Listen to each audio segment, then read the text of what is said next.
Kim Tae-ho stood at the massive viewing window of the human transport ship, watching the alien space station grow larger and larger before his eyes. The structure was unlike anything humanity had ever built. Its walls seemed to be made of pure crystal that caught and reflected the light from nearby stars in ways that made his eyes water if he looked too long. The crystalline beings called themselves the Velthak, and they had been the first to make contact with Earth 6 months ago. Their message had been simple and direct. They wanted to invite humanity to join something called the Galactic Council. They said humans had qualities that would be valuable to their ancient alliance park. Sujin walked up beside Tai-ho and crossed her arms as she studied the alien station. She had been chosen as the military representative for this first meeting. Her job was to assess any potential threats, while Tai-ho handled the diplomatic side of things. She did not trust easily, and something about this whole situation made her uncomfortable. The other alien species they were about to meet were called the Morthek. They looked like giant insects, according to the video transmissions that had been sent to Earth. Their bodies were covered in hard shells, and they had multiple arms and legs that moved in ways that seemed impossible. The most disturbing thing about them was their faces, which had compound eyes like flies and mandibles that clicked when they spoke. Tae-ho had spent months learning about galactic politics and customs. He knew that both the Velthak and Morthek were ancient civilizations that had been exploring space for thousands of years, while humans had only recently developed faster than light travel. The fact that they wanted to include humanity in their alliance seemed almost too good to be true. The docking process took several hours because the alien technology was so different from human systems. The Velthak had to modify their docking ports to accommodate the human ship, which was much smaller than their usual vessels. When the airlocks finally connected, Tai-ho felt his heart racing with excitement and nervousness. The first Velthak he met was taller than any human, standing nearly 8 feet high. Its body was made of what looked like living crystal that shifted colors from blue to purple to green as it moved. When it spoke, its voice came through a translation device that made it sound hollow and distant. "Welcome, honored humans, I am the one. You may call Crystal Speaker. I serve as diplomatic liaison for the Velthak Collective. We are pleased that you have accepted our invitation to learn about the Galactic Council." The station corridors were wide and tall, with walls that seemed to glow with their own internal light. The floors were perfectly smooth and made no sound when walked upon. The air had a strange metallic taste that made Tae-ho slightly dizzy at first, but he adjusted quickly. Park Sujin kept one hand near the weapon on her belt as they followed Crystal Speaker deeper into the station. She had insisted on bringing armed security personnel, despite the diplomatic nature of the mission. Her military training told her to always be prepared for the worst possible outcome. First meeting chamber was enormous, with a ceiling that stretched up so high it disappeared into shadows.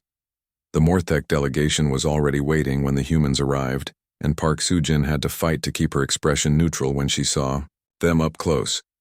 The lead Morthek introduced itself as Hive Voice Primary. Its body was covered in dark green chitin that reflected the light like armor.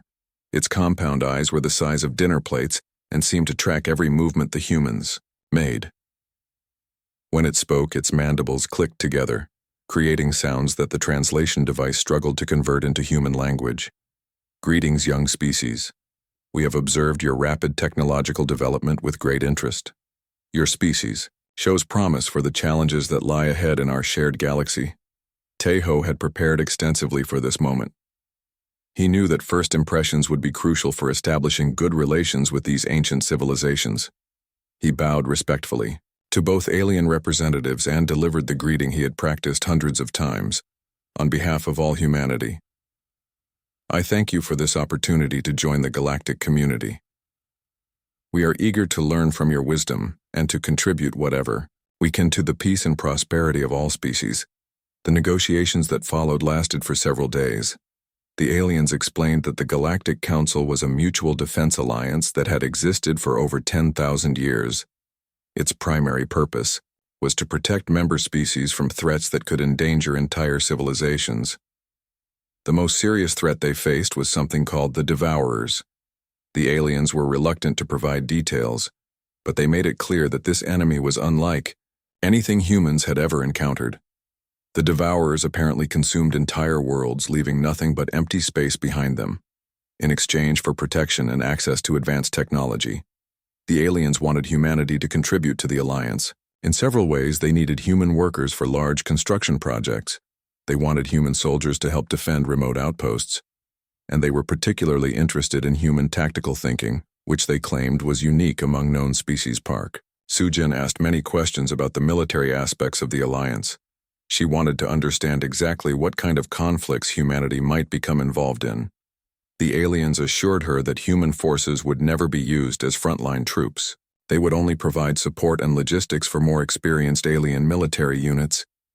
Crystal Speaker showed them examples of the technology that would be shared with humanity: medical devices that could heal injuries in minutes. Communication systems that worked instantly across vast distances. Energy generators that could power entire cities without fuel or maintenance. The promises seemed incredible.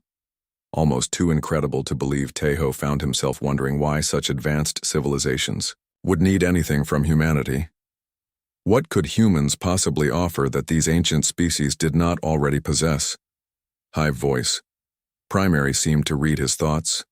Your species has qualities that we have lost over the millennia of civilization. Humans possess creativity, adaptability, and what you call fighting spirit. These traits become rare as species grow older and more comfortable. The tour of the station continued for days. The aliens showed off incredible technologies and spoke of wonders that existed throughout the galaxy. They painted pictures of a future where humanity would explore distant worlds and contribute to galactic civilization. Park Sujin remained skeptical throughout the entire process. Her military experience had taught her that offers which seemed too good to be true usually were. She made careful notes about everything she observed, paying particular attention to alien weapons and defensive systems. By the end of the week, both humans felt overwhelmed by everything they had learned. The scale of galactic civilization was beyond anything they had imagined. Billions of species existed among the stars, many of them far more advanced than humanity. Tejo was excited about the possibilities that lay ahead. Humanity would gain access to technologies that could solve problems like disease, poverty, and environmental destruction. In return, they would help protect the galaxy from threats that could destroy everything. As their ship prepared to return to Earth, both humans carried with them the signed documents that would make humanity a junior member of the Galactic Council. The future seemed bright and full of endless possibilities. Neither of them suspected that they had just signed humanity's death warrant. Commander Yoon Jae-sung stood on the bridge of his flagship, watching the massive Devourer fortress that hung in space like a dark metal cancer. The structure was bigger than any human city, with weapons that could destroy planets and shields that had never been breached in 10,000 years of galactic warfare. This was supposed to be the moment when humanity proved its worth to the Galactic Council. The combined fleet of human Velthak and Morthek ships represented the largest military force ever assembled against the Devourers. If they could destroy this fortress, it would cripple the enemy and turn the tide of the war. Captain Nam Ji-yoon checked her instruments one final time as she prepared to lead the fighter squadrons into battle. Her pilots were the best humanity had to offer, young men and women who had trained for months to work alongside alien technology. They trusted their allies completely and believed they were fighting for the future of all civilized species. The battle plan was elegant in its simplicity. Human forces would attack the fortress directly, drawing the attention of the Devourer defenses, while the larger alien ships moved into position to deliver the killing blow. It was a dangerous mission, but one that would save millions of lives if it succeeded. Jae-sung had studied the tactical briefings for weeks. The aliens assured him that human ships were perfect for this type of assault because they were small, fast, and unpredictable. The Devourers had learned to counter traditional alien tactics, but they had never faced human creativity and determination as the fleet moved into attack formation. Jae-sung felt proud to be leading humanity into its first major galactic battle. The human ships looked tiny compared to the massive alien vessels, but they carried the hopes and dreams of an entire species. Every person on Earth was watching through long-range communications, waiting to see if their military could stand alongside the ancient powers of the galaxy. The attack began exactly as planned.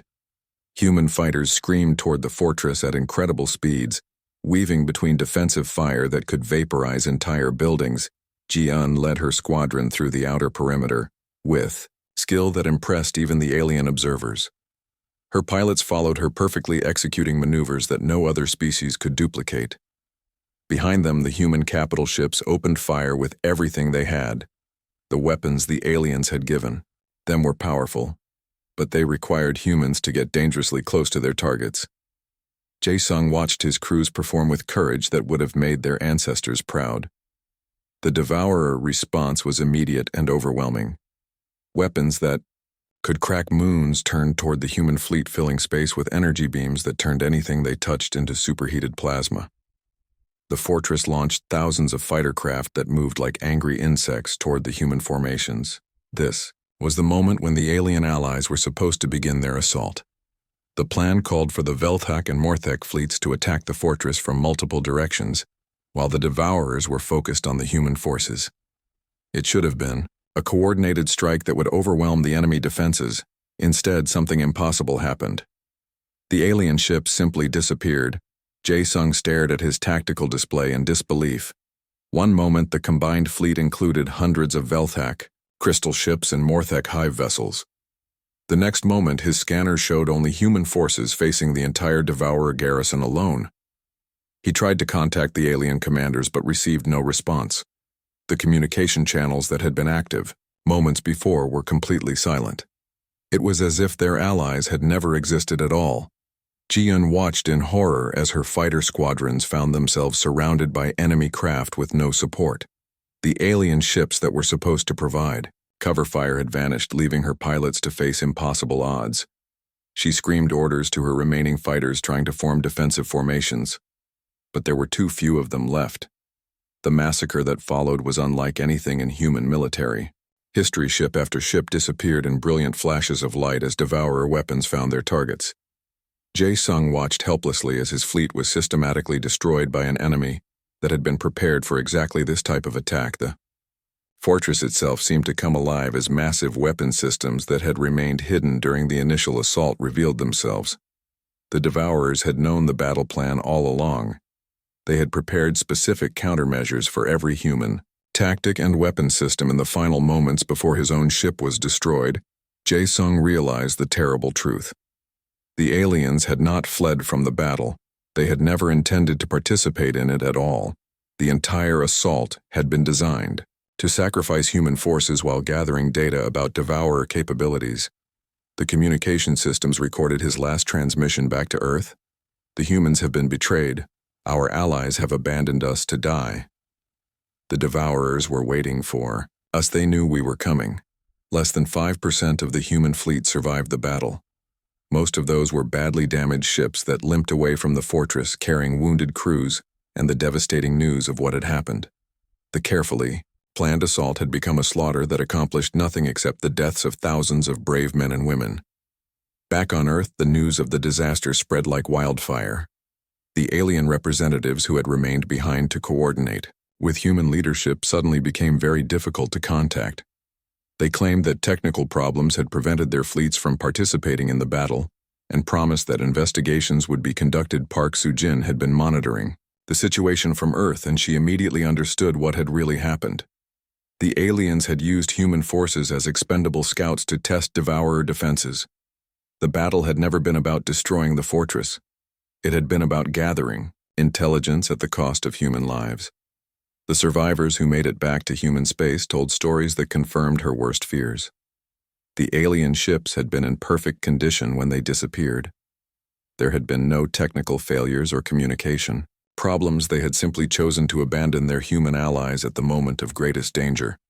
Among the survivors was Ji-un, who had managed to escape when her crippled fighter was picked up by a rescue ship.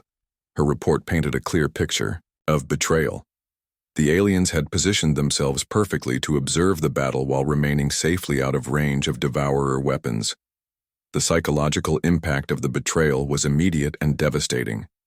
The humans who had volunteered to work alongside alien forces felt like fools for trusting species that saw them as nothing more than expendable tools. The families of the dead demanded answers that the alien representatives could not provide. But something else was happening in the Wake of the disaster. The scattered human survivors were not giving up or falling into despair. Instead, they were getting angry. An anger that burned hotter than the fires of dying stars and promised consequences that the aliens could not imagine. The betrayal had awakened something in humanity that the aliens had seen in their psychological studies, but had never truly understood.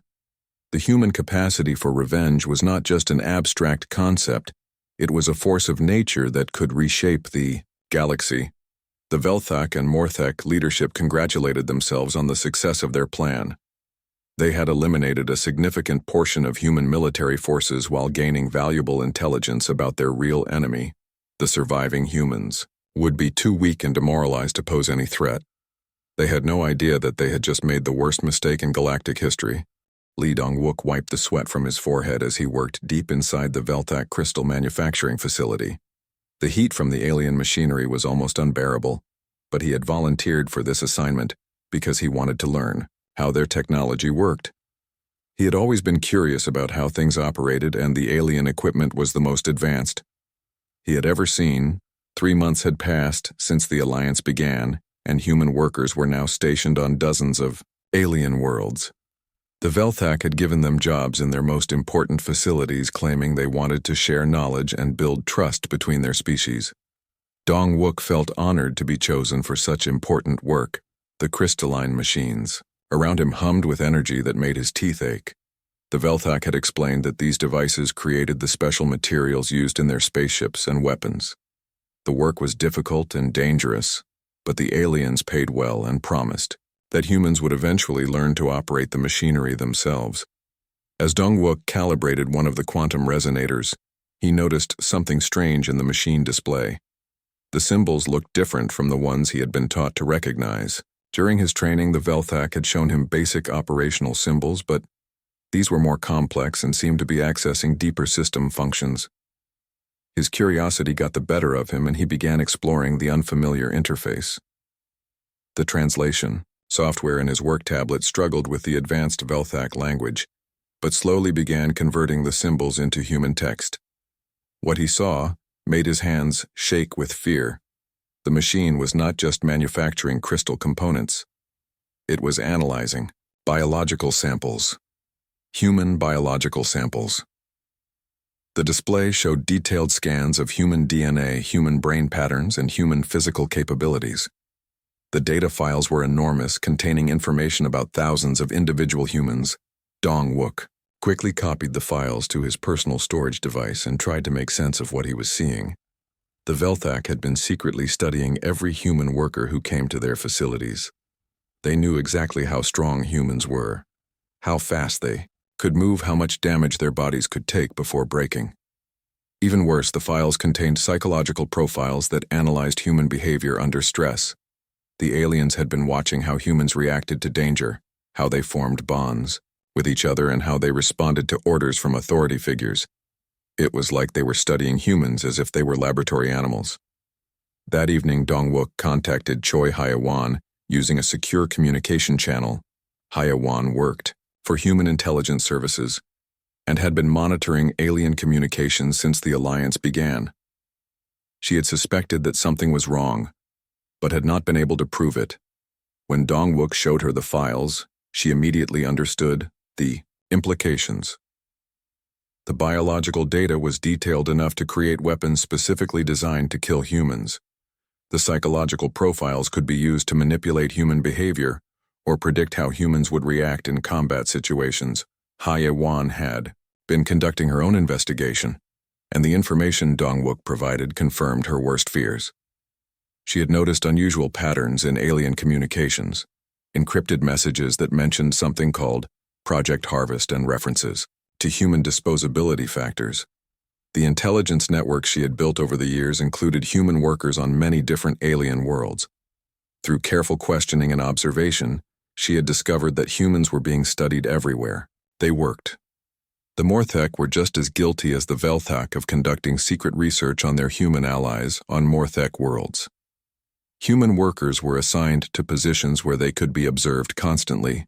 The insectoid aliens had installed hidden monitoring devices that recorded everything humans did and said. The data was then analyzed by specialized Mortec scientists who studied human tactical thinking and problem-solving abilities. HFY realized that the aliens were not just studying humans for scientific curiosity. They were preparing for something specific. The biological data would help them understand human weaknesses, while the psychological profiles would help them predict human reactions during combat. She began reaching out to other human intelligence operatives stationed throughout the galaxy. What she discovered painted a terrifying picture.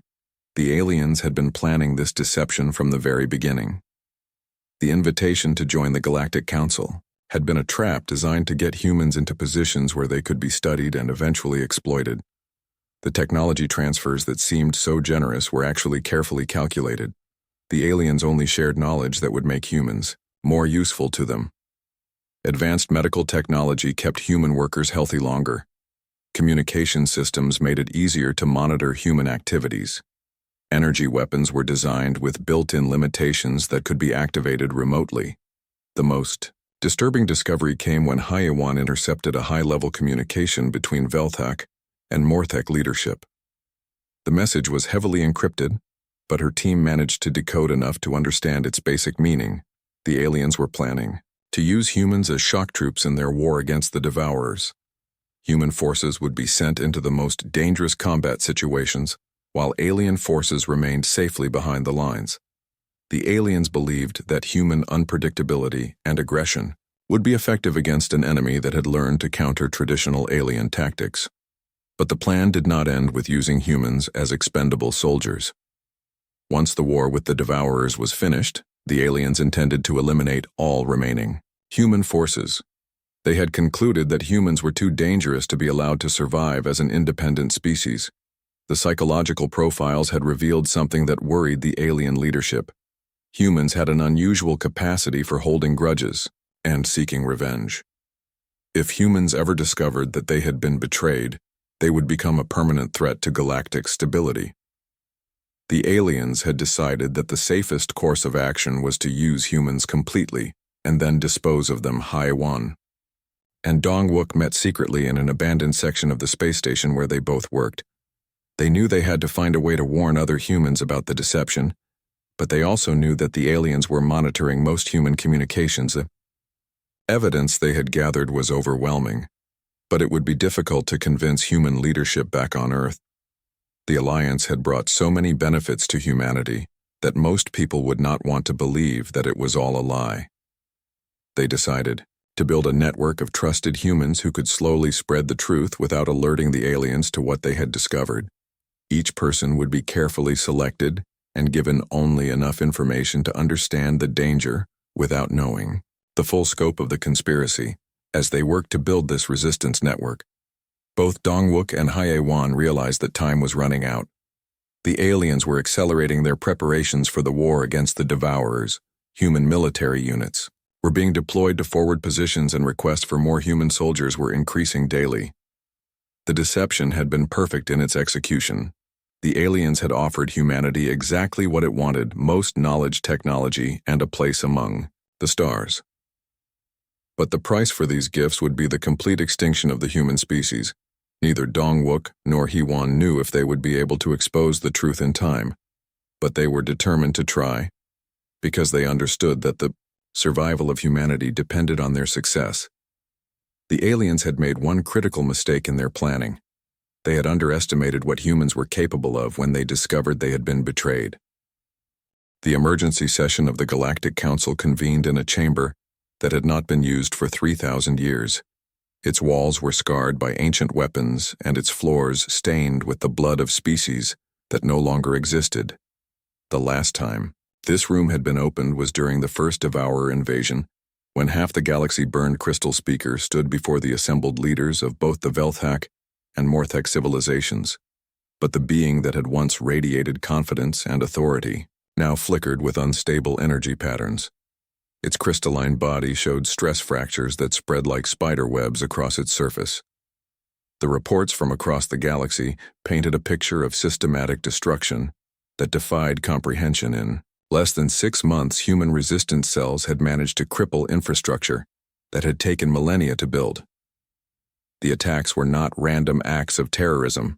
They were precision strikes designed to cause maximum long-term damage. Hive voice primary spoke through mandibles that clicked with nervous energy.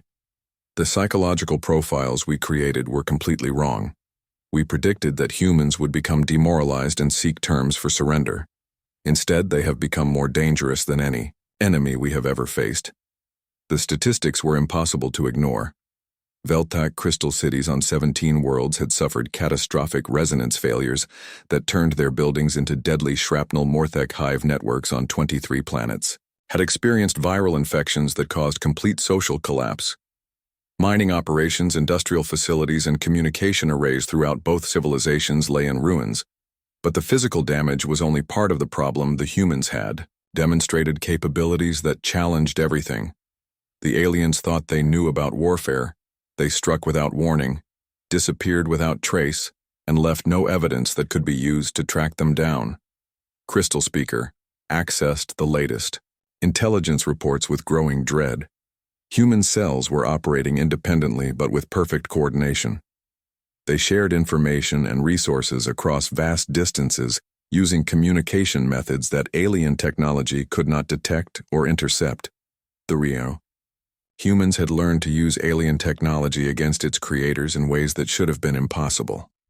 The sonic generators that destroyed Velthak crystals were built using harmonic principles that the Velthak themselves had taught to human workers.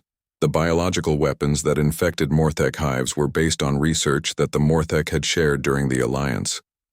Even worse, the humans seemed to understand alien psychology better than the aliens understood human nature. They knew exactly which targets would cause the most fear and disruption. Their attacks were designed not just to cause damage, but to create terror and uncertainty throughout alien society. The most disturbing reports came from worlds where humans and aliens had worked together closely. The aliens discovered that their former human colleagues had been perfect spies, gathering information about weaknesses and vulnerabilities while appearing to be loyal workers. Every human who had been given access to alien technology had used that knowledge to create weapons. Every human who had learned alien languages had used that skill to intercept communications. Every human who had studied alien culture had used that understanding to predict and counter alien responses. The scope of the human network was beyond anything the aliens had imagined. There were resistance cells on worlds that had never been attacked by human military forces. Humans who had seemed completely integrated into alien society revealed themselves to be dedicated saboteurs who had been planning revenge for months. Crystal Speaker tried to explain the situation to the assembled council, but the words seemed inadequate to describe what humanity had become. We are not facing a conventional enemy. These humans do not follow the normal patterns of warfare. They do not seek territory or resources. They want only to destroy everything we have built. The aliens had tried to respond, using traditional military tactics, but humans refused to fight conventional battles. They struck targets that seemed unimportant until the cumulative damage brought down entire systems. They avoided direct confrontation while making it impossible for alien society to function. Normally, attempts to negotiate had failed completely. The few human representatives who could be contacted made impossible demands. The aliens must surrender unconditionally, abandon all their technology, and submit to human judgment for their crimes. Any attempt to discuss terms was met with increased attacks. The psychological warfare was particularly effective because it targeted the deepest fears of both alien species. The Velthak depended on their crystal technology for everything from communication to life support. When that technology began failing randomly, they experienced panic that disrupted their entire civilization. The Morthek had built their society on perfect hive coordination. When their communication networks became unreliable, individual insects began acting independently, creating chaos that spread through their colonies like wildfire. The social structure that had existed for thousands of years was dissolving, but the most terrifying aspect of the human response was its sustainability. The attacks were not decreasing over time, they were becoming more frequent and more sophisticated. The humans were learning from each operation, and developing new methods that the aliens could not counter. Intelligence reports suggested that human scientists were developing weapons that could destroy entire worlds. The same creativity that had once impressed the aliens was now being used to create tools of unimaginable destruction. The betrayal had transformed humanity into something that threatened the existence of all galactic civilization. High Voice Primary presented the final analysis that the Council had been dreading. Our projections indicate that if current trends continue, both our civilizations will cease to exist within 5 years. The humans have demonstrated that they can destroy our infrastructure faster than we can rebuild it. The mathematical models painted a picture of inevitable defeat. The humans were distributed throughout the galaxy in positions where they could cause maximum damage. They had access to alien technology and intimate knowledge of alien weaknesses. They were motivated by a desire for revenge that showed no signs of diminishing. Crystal Speaker made the announcement that marked the end of an era. The decision has been made. All remaining alien forces are ordered to avoid contact with humans under any circumstances. We will broadcast a message of surrender and hope that they will accept our submission. The final transmission from the Galactic Council was sent on all frequencies to every corner of the galaxy. It was a simple message that would be remembered for thousands of years. To all human forces, we surrender unconditionally. We accept full responsibility for our betrayal and submit to your judgment, but the message included a warning that would become legend among the species that survived the human reckoning. To all civilizations who receive this transmission, remember what has happened here. Do not underestimate. Humans, do not betray them. Do not give them reason to seek revenge. The message continued with words that would echo through galactic history. We learned too late that betraying humans is not just dangerous, it is choosing death. They are not like other species. When wronged, they do not forgive. They do not forget. And they do not stop until their enemies are completely destroyed. The great alien civilizations that had ruled the galaxy for millennia had been brought to their knees by a species they had considered primitive and expendable. The humans had proven that some betrayals should never be attempted and some enemies should never be made.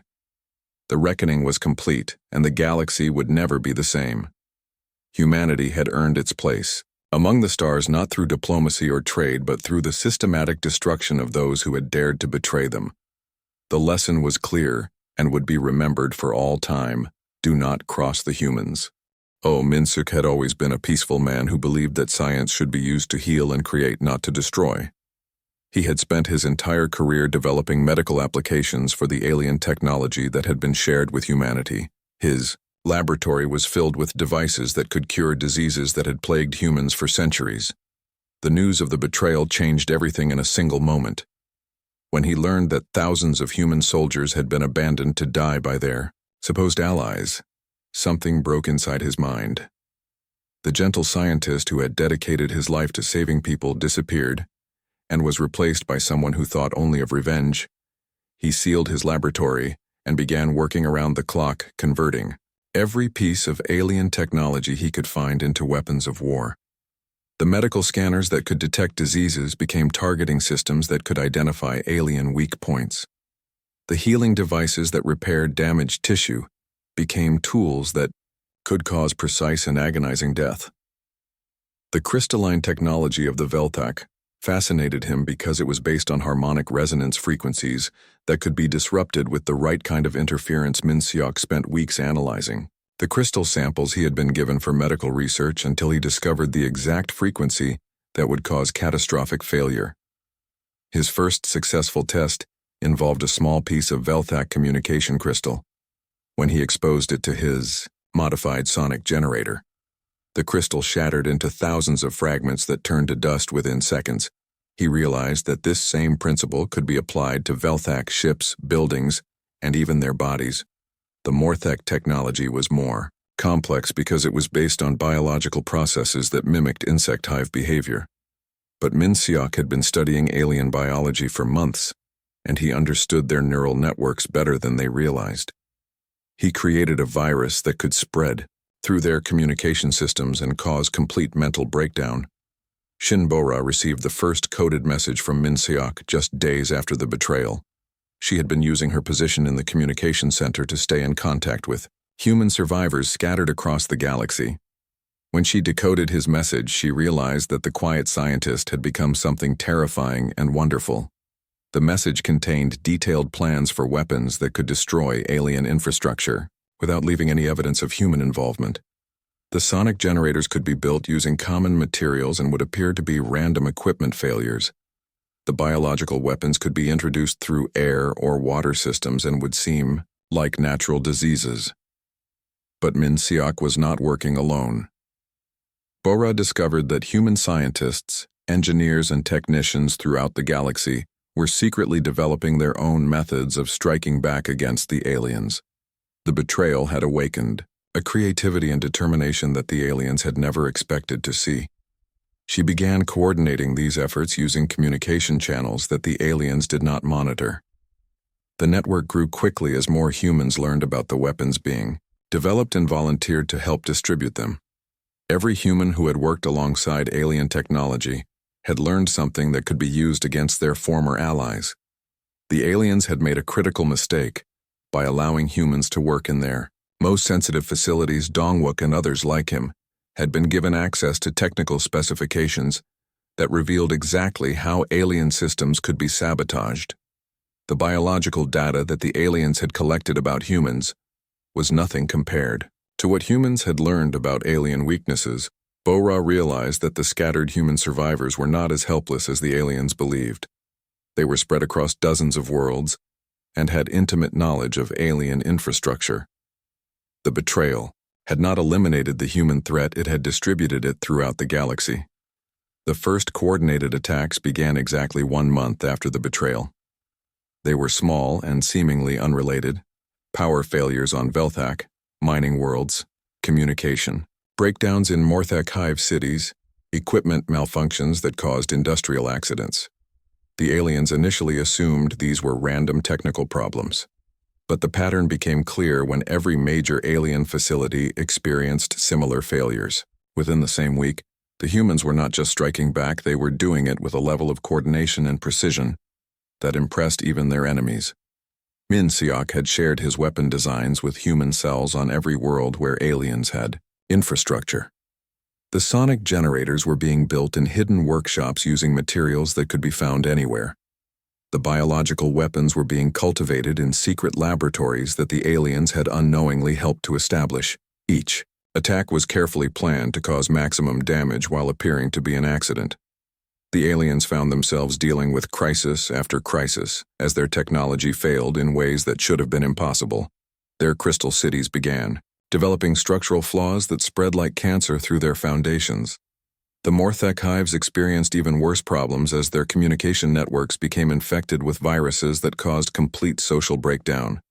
Individual insects began acting independently instead of following hive directives. The carefully organized society that had existed for thousands of years began falling apart. But the most devastating aspect of the human response was not the physical damage, it was the psychological impact. The aliens had believed they understood human nature based on their research, but they had completely misunderstood what betrayal would do to the human mind. Humans did not become discouraged or demoralized when betrayed. They became focused and determined in ways that the aliens found incomprehensible. Every human who learned about the massacre became a potential weapon against alien civilization. The desire for revenge united humanity in a way that nothing else could have accomplished. Bora coordinated the sharing of intelligence between human cells across the galaxy. The aliens had studied human communication patterns, but they had not understood how quickly information could spread through informal networks. Every human worker became a spy, gathering information about alien weaknesses and sharing it with others. The network grew stronger with each passing day as more humans learned about the betrayal and volunteered to help with the resistance. The aliens had assumed that surviving humans would be grateful for any mercy shown to them. Instead, they found themselves facing an enemy that grew more dangerous with each passing moment. The alien leadership began to realize that something was wrong when their infrastructure failures became too widespread to be coincidental. but they could not understand how the supposedly defeated humans were managing to cause so much damage. The psychological profiles they had created suggested that humans should be broken and demoralized instead. They were discovering that humans possessed qualities that did not show up in any scientific analysis. The capacity for long-term planning driven by pure hatred, the ability to work together across vast distances without formal organization, the willingness to sacrifice everything for the chance to strike back at those who had wronged them. As the attacks continued to escalate, the aliens began to understand that they had awakened something that they could not control. The humans were not just seeking revenge, they were systematically dismantling the civilization that had betrayed them. The betrayal that was supposed to eliminate the human threat had instead created an enemy that was more dangerous than anything the galaxy had ever seen. The aliens had learned too late that there were some species that should never be crossed and some betrayals that should never be attempted. The awakening of human vengeance had begun, and nothing in the galaxy would ever be the same.